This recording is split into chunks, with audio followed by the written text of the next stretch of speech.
রাধে রাধে। আমরা সকলেই হয়তো জানি যে ভগবান শ্রীকৃষ্ণের বাল্যরূপ হলো লাড্ডু গোপাল। সেই লাড্ডু গোপালকে আমরা নিত্য সেবা দিই। তার মধ্যে অধিকাংশ জনই হয়তো জানি না যে আমাদের লাড্ডু গোপালকে সপ্তাহে 7 দিন কী কী ভোগ নিবেদন করা উচিত, যাতে আমাদের লাড্ডু গোপাল খুশি হয় এবং আমাদের সংসারে সুখ সমৃদ্ধি বৃদ্ধি পায়।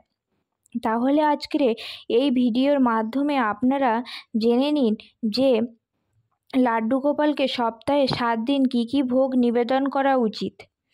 তো সপ্তাহে 7 দিন আমরা গোপাল সোনাকে 7 রকমের ভোগ নিবেদন করব, যাতে আমাদের গোপাল সোনা খুশি হয়।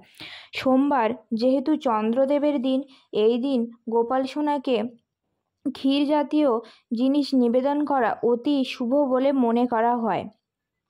মঙ্গলবার এইবার লাল রঙের জিনিস ভগবানকে বা লাল রঙের ভোগ নিবেদন করা শুভ বলে মনে হয়।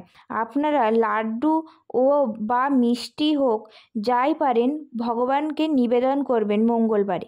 বুধবার এই দিন সিদ্ধিদাতা গণেশের দিন বলে মনে করা হয়।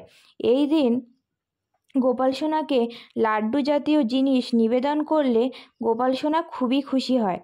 বৃহস্পতিবার এই দিন গোপাল সোনাকে হলুদ রঙের ভোগ নিবেদন করা অতি শুভ বলে মনে করা হয়, বা এই দিন আপনি আপনার গোপাল সোনাকে হলুদ রঙের বস্ত্রও পরাতে পারেন। এই দিন গোপাল সোনাকে হলুদ রঙের জিনিস পরানোরই চেষ্টা করবেন। শুক্রবার এই দিন গোপাল সোনাকে সন্তুষ্ট করার জন্য সাদা রঙের জিনিস নিবেদন করতে হয়, যেমন মিশ্রি নিবেদন করতে পারেন। শনিবার গোপাল সোনাকে সন্তুষ্ট করার জন্য বাতাসা বা খিচুড়ি নিবেদন করতে পারেন। আর রবিবার পঞ্চামৃত ভোগ নিবেদন করলে গোপাল সোনা খুশি হয়।